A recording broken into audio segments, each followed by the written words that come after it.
And the former leaders of the 9/11 Commission, that would be Republican governor of New Jersey at the time, Governor Thomas Keane, and then former Democratic Congressman Lee Hamilton, they're very clear. They say we need to do more to prevent the growth of Islamist terrorism. Dr. Hall, we've talked many times on this show about how if you don't trample an ideology, if you don't dismantle an ideology, then you can destroy a unit or a particular terror group as many times as you want, but that ideology will sprout up in another such group. We saw that. It happened with Al-Qaeda. We destroyed Al-Qaeda, and it came back as ISIS. We've seen that with ISIS, different roots, offshoots of ISIS sprouting up.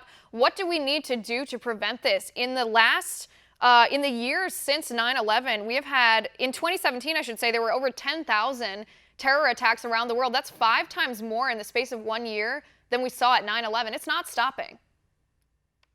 No, it's not stopping, Liz.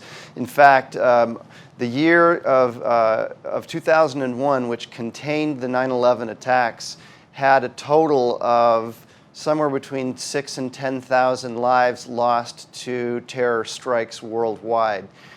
In 2014, that number was 35,000. So it was, under President Obama, increasing geometrically. The number of just the body count was increasing geometrically.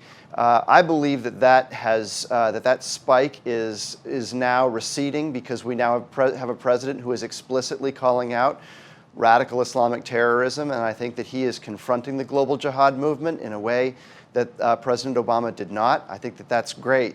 But Liz, the problem is that within days of the 9/11 attacks, President Bush, who did his best at a terrible time, stood on a stage and said Islam is peace. And behind him, over one shoulder, was Abdul Rahman al-Amoudi, a man who was a top advisor to Clinton and to Bush, who turned out to be an Al-Qaeda financier. So he was paying the people who flew planes into the buildings. Over his other shoulder was the head of the Council on American Islamic Relations, CARE, which has open ties to Hamas, the terrorist organization.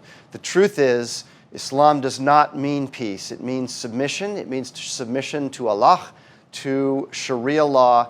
That is what we need to fight. We need to fight Sharia supremacism, whether it happens to be using terrorism or whether it is using our own legal system against us. That is what we need to fight, and we need to fight it worldwide, but we also need to fight it within our borders, and until we do that, we will not win this war. Right.